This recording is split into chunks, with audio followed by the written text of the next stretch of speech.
ल आज चाहिँ हामी ग्रेड 11 को मेकानिक्सको डाइनामिक्सको एउटा सानो पोर्सन लिनियर मोमेन्टम भन्ने टपिक लिइसकेको छु।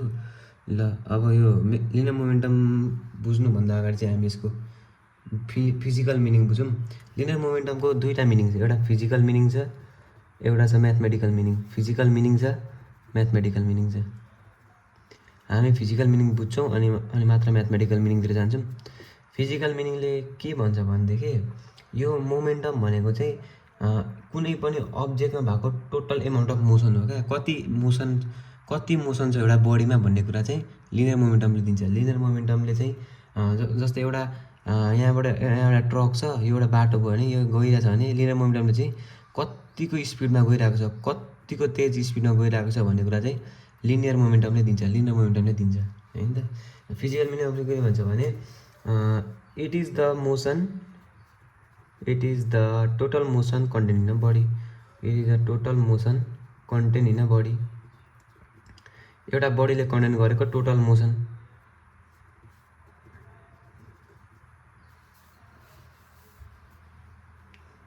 मोमेन्टमले चाहिँ मैले भनिहालेँ बडी कतिको स्पिडमा गइरहेको छ भन्ने कुरा एउटा दिन्छ। यो चाहिँ एउटा फिजिकल क्वान्टिटी हो। यसलाई चाहिँ हामीले पी भेक्टरले डिनोट गरिन्छ।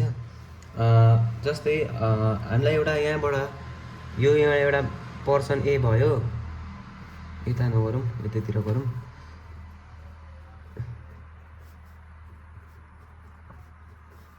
यो पर्सन ए भयो, यो पर्सन बी भयो। यसले यसरी यहाँबाट एउटा बल फाल्यो, यसले एउटा टेबल टेनिस बल फाल्यो भने चाहिँ यसले सजिलै क्याच गर्न सक्छ। त्यही ठाउँमा यसले चाहिँ एउटा ठुलो क्रिकेट बल फाल्यो भने चाहिँ यसले सजिलै पकड्न नसक्ला। किनभनेदेखि because of linear momentum. Because of linear momentum कसरी भन्नुहुन्छ भने चाहिँ अब हामी यसलाई चाहिँ हामीले म्याथमेटिकल मिनिङ बुझेर हामी यसको रिजन दिन सक्छौँ। लिनियर मोमेन्टम मात्र भनेर त भएन। अब हामी म्याथमेटिकल मिनिङतिर जाऊँ। फिजिकल मिनिङ सबैले बुझिहाल्यो होला, त्यस्तो केही छैन। यो सानो एउटा टपिक हो, एक्जाममा प्राय कहिलेका मात्र सोध्छ यो। यसको अब एक्जाममा सोध्ने भनेको चाहिँ law of conservation of linear momentum. Law of conservation of linear momentum चाहिँ सोधिदिन्छ। त्यसको डेरिभेसन सोधिदिन्छ बिफोर कोलिजन र आफ्टर कोलिजनको। यसबाट लिनियर मोमेन्टमबाट सोध्ने भनेको प्राय 2 मार्क्समा न्युमेरिकल र एमसिक्यू कहिलेकाहीँ सोधिदिन्छ। खासमा सोध्ने भनेको चाहिँ यो, यसबाट न्युमेरिकलहरू पनि आउन सक्छ। यो कुरा साइड लगाऊँ। अब हामी म्याथमेटिकल मिनिङ बुझौँ। म्याथमेटिकल मिनिङले के भन्छ भने चाहिँ न्युटन्सको अनुसारमा लिनियर मोमेन्टम भनेको चाहिँ मास र भेलोसिटीको प्रोडक्ट हो अरे। के अरे? मास र भेलोसिटीको प्रोडक्ट। एउटा बडीको मास र त्यो बडीको भेलोसिटीले हामीले मल्टिप्लाई गर्छौँ भने हामीले लिनियर मोमेन्टम पाउँछौँ। त्यही भनेको छ न्युटनले। ल अब हामीले यहाँबाट के बुझ्न सक्छ भने P vector is direct proportional to mass, P vector is direct proportional to velocity. यहाँबाट हामीले के बुझ्न सक्छौँ भने मास बढ्यो भने लिनियर मोमेन्टम बढ्यो, भेलोसिटी बढ्यो भने लिनियर मोमेन्टम बढ्यो, मास बढ्यो भने लिनियर मोमेन्टम बढ्यो, भेलोसिटी बढ्यो भने लिनियर मोमेन्टम बढ्यो। यहाँबाट हामीले के बुझ्न सक्यो भने मोर मास भनेको चाहिँ मोर मोमेन्टम, मोर पी लेखेँ मैले। यसलाई तपाईँले मोमेन्टम भनेर बुझिहाल्नुहुन्छ होइन। अब मोर भेलोसिटी भनेको चाहिँ मोर मोमेन्टम बुझिहाल्नुहुन्छ होइन त।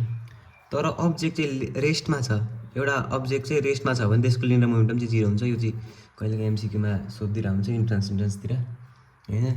लिनियर मोमेन्टम 0 हुन्छ बडी रेस्टमा छ भने, त्यति बुझ्नुहोस्। लिनियर मोमेन्टम भनेको मास र भेलोसिटी हो। मास र भेलोसिटीको प्रोडक्ट हो, त बुझिहाल्नुभयो। अब हामी के क्वेसन गरेको थियौँ भने यहाँनिर के भन्दै थियौँ, बिकाउज अफ लिनियर मोमेन्टम कसरी भन्नुहुन्छ भने टेबल टेनिस बलको मास चाहिँ थोर हुन्छ। टेबल टेनिस बलको चाहिँ मास थोर हुन्छ होइन त। क्रिकेट बलको चाहिँ धेर हुन्छ होइन। क्रिकेट बलको धेर हुन्छ। मास बढ्नु भनेको लिनियर मोमेन्टम बढ्नु हो नि, लिनियर मोमेन्टम बढ्यो नि। त्यही भएर यसले चाहिँ क्याच गर्न सकेन। यही हो यसको रिजन, बुझिहाल्नु होला यसको। अब हामी यति नै थियो होला सायद, केही बाँकी रहेको छ भने। यसको अब के रह्यो भन्दा यसको अब हामी यसको एसआई युनिट र सिजिएस युनिट लेख्दिउँ। एसआई युनिट र सिजिएस युनिट। एसआई युनिट भनेको चाहिँ के हो भने मास र भेलोसिटी हो नि त, मास र velocity KG metre per second, KG metre per second भनेपछि एसआई युनिट भनेको चाहिँ केजी मिटर पर सेकेन्ड यति हो। यसको भनेको सिजिएसमा लेख्दा भनेको चाहिँ ग्राम क्युब मिटर पर सेकेन्ड भइहाल्यो होइन त। ल यति नै थियो यसको पोर्सन। अब हामी नेक्स्ट भिडियोमा चाहिँ law of conservation of linear momentum र यसको डेरिभेसन गर्नेछौँ। ल।